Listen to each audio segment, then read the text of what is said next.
सुल्तान सलाहुद्दीन ऐवबी के साथ जैसे में अंदर गया और कहा उसे जरा सी देर के लिए भेज दो, मैं वादा खिलाफी से भटकता हूँ, भेज दो। सुल्तान सलाहुद्दीन ऐवबी ने कहा और नाजी अन्न की तरह चौकड़ियां भरता ही में से बाहर गया। थोड़ा ही वक्त गुजरा था कि सुल्तान सलाहुद्दीन ऐवबी के मुहाफिजों ने एक रकासा को इसके जस्मे की तरफ आते देखा ही में की हर तरफ मशअले रोशन थी। रोशनी का ये इंतजाम अली बिन सुफियान ने कराया था कि रात के वक्त मुहाफिज गरूपीच में अच्छी तरह से देख सके रकासा रेबाई, तो इन्होंने उसे पहचान लिया। इन्होंने उसे रक्स में देखा था, ये वही लड़की थी जो टोकरे में से निकली थी। वो ज़कुए थी, वो रक्स में लिबास में थी। ये लिबास तो बशकन था कि कमांडरों ने उसे रोक लिया। कोई ने बताया कि उसे अमीर मिस्र ने बलवाया है। कमांडर ने उसे बताया कि ये इन अमीरों में से थी कि ये तुम जैसी ख्वाहिश लड़कियों के साथ रात गुजारे। आप उनसे पूछ ले, मैं मुहाफिजों बिन बिलाए आने की जुर्रत भी कर सकती। सालार नाजी ने कहा, करती ही अमीर मिस्र बल्ला रहे हैं, आप कहते हैं तो मैं चली जाती हूँ। अमीर ने जवाब तलबी की, तो तुम खुद भगत लेना। ज़कुए ने कहा, कमानत तसल्लम भी कर सकता था कि अमीर मिस्र ने एक अकासा को अपने हिमे में बलवाया है। वो ऐवबी के किरदार से वाकिफ था, वो इसके इस हुक्म से भी वाकिफ था कि नाचने गाने वालियों से ताल्लुक रखने वाले को 100 दर्रे भी मार जाएंगे। कमांड रशश वाव पंज में पड़ गया।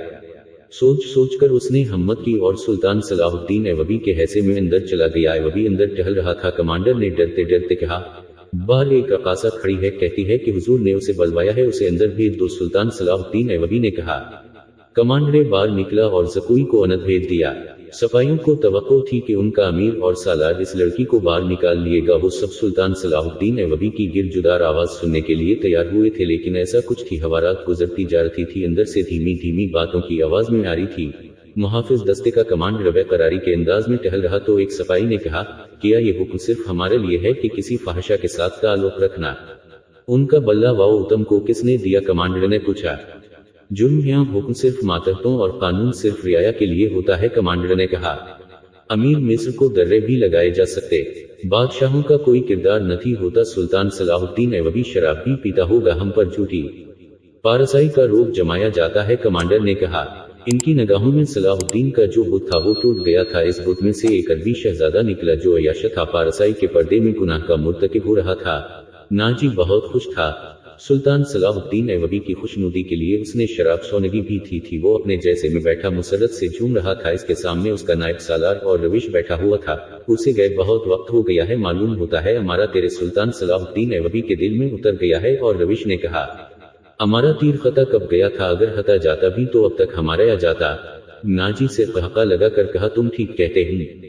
ज़कुई इंसान के रूप में एक तलस्सम है, मालूम होता है ये लड़की मशीन के साथ रहे, वरना सुल्तान सलाहुद्दीन ऐवबी जैसा बुत कभी भी तोड़ती सकती। औरूश ने कहा, मैंने से जो सबक दिए थे वो शेषन के कभी वहम वाओ गुमान में भी ना आए, वो बग्गे अब सुल्तान सलाहुद्दीन ऐवबी के हलक़ से शराब तरानी बाई रोटी है। नाजी ने कहा। नाजी को बार आयत सुनाई दी। नाजी ने दूर से सुल्तान सलाहुद्दीन ऐवबी के हिमे की तरफ देखा। पर्दे गिरे हुए थे और सफाई खड़े थे। उसने अंदर जाकर औरूश से कहा, अपने यकीन के साथ कह सकता हूँ कि मेरी ज़कुई ने बुत तोड़ डाला है। रात का आखिरी खा था जब ज़कुई सुल्तान सलाहुद्दीन ऐवबी के जैसे से बाहर निकली। नाजी के हिमे में जाने के बजाय वो दूसरी तरफ चली गई। रास्ते में एक आदमी खड़ा था जो सर से पांव तक एक थी लबादे में छुपा हुआ था। उसने धीमी सी आवाज में ज़कुई को पुकारा। वो इस आदमी के पास चली गई। वो उसको हिमे में लिए गया। बहुत देर बाद वो इस हसीमे से निकली और नाजी के जैसे कारवो किया। नाजी इस वक्त तक जाग रहा था और कई बार सुल्तान सलाहुद्दीन ऐवबी के जैसे की तरफ बाहर निकल कर देख चुका था कि ज़कुई ने सुल्तान सलाहुद्दीन ऐवबी को फानस लिया है और उसे आसमान की बुलंदियों से घसीट कर नाजी की पसंद ज़हनीत में ले आई। औरूश, रात भर हुई है, वो अभी तक वापस भी आई? नाजी ने कहा, वो अब आएगी भी थी। ऐसे मेरे को कोई शहजादा वापस भी करता वो उसे अपने साथ ले जाएगा। तुमने इस पर भी गौर किया है? ओ रविश ने कहा, थी मैंने अपनी चाल का ये पहलू तो सोचा थी था। नाजी ने कहा, क्या ये भी हो सकता कि अमीर मिस्र से कोई के साथ शादी कर लें? इस सूरत में लड़की हमारे काम की थी रहेगी। औरूश ने कहा, वो है तो होशियार, मगर रकासा का क्या भरोसा? वो रकासा की बेटी है और तजुर्बाकार भी, धोखा भी दे सकती है।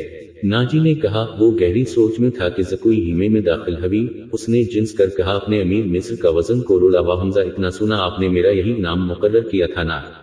पहले बताओ हुआ क्या? नाजी ने बेकरारी से कहा, जो आप चाहते थे। आपको ये किसने बताया कि सलाहुद्दीन पत्थर है, फौलाद है और वो मुसलमानों के अल्लाह का साया है? उसने जमीन पर पांव का ठड मार कर कहा, वो इस रेत से ज्यादा बेबस है जिसको हुआ के झोंके उड़ाते फिरते हैं। ज़कुई ने, ये तुम्हारे ये हुस्न का जादू और जबान की तलस्सम ने उसे रेत बना, या वरना कैजत चट्टान है। और रविश ने कहा, ये हाँ चट्टान था, लेकिन अब रेला टेला भी थी। ज़कुए ने कहा, मेरे मुश्तिल कोई बात हुई?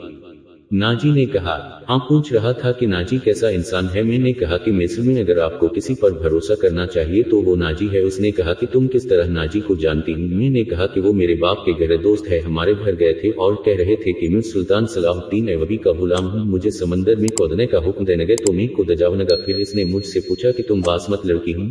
मैंने कहा मैं आपकी लौंडी हूँ, आपका हर हुक्म सर आंखों पर।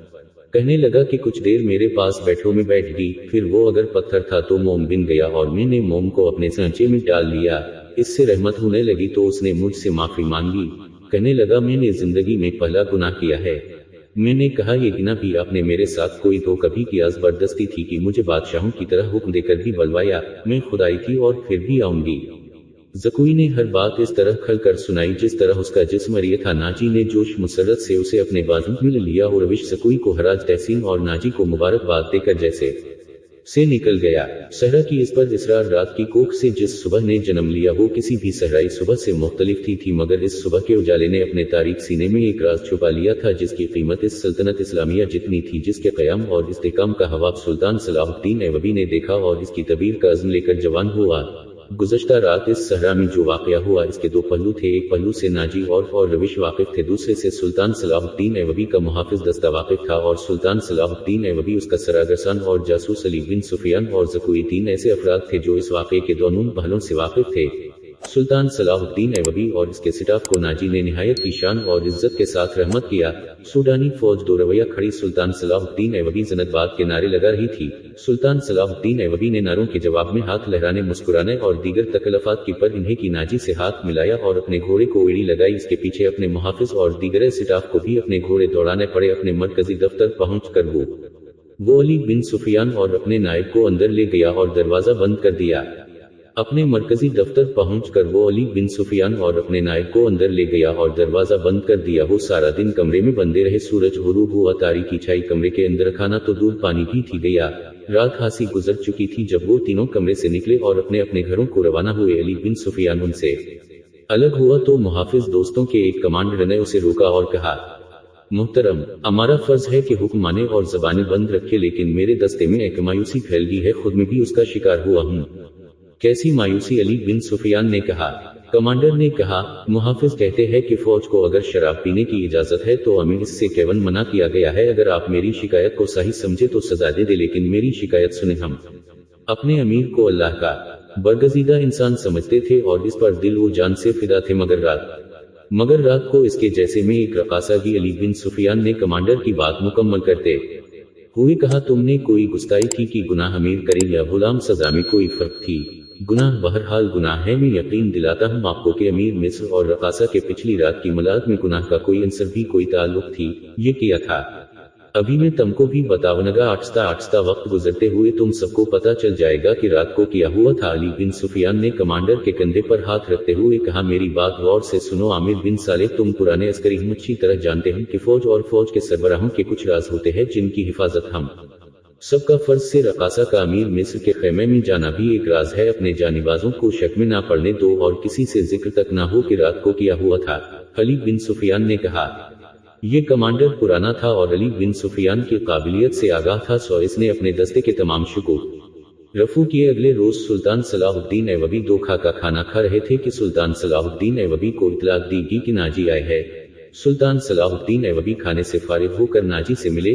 नाजी का चेहरा बता रहा था कि गुस्सा में है और घबराया हुआ है। उसने हकलाते हुए लहजे में कहा, काबिल सदा एहतराम अमीर मिस्र, क्या ये हुक्म आपने जारी किया है कि सूडानी फौज की 50,000 नफरी मिस्र की इस फौज में मदगम कर दी जाए जो हाल ही में तैयार हुई है? हाँ, नाजी ने कल सारा दिन और रात का कुछ हिस्सा सिर्फ करका और बड़ी गहरी सोच व विचार के बाद ये फैसला तहरीर किया है कि जिस फौज के तुम सालारों उसे मिस्र की फौज में इस तरह मदगम कर दिया जाए कि हर दस्ते में सूडानियों की नफरी सिर्फ 10% हो। और तुम्हें ये हुक्म भी मिल चुका होगा कि अब तुम इस फौज के सालाना थी होगे।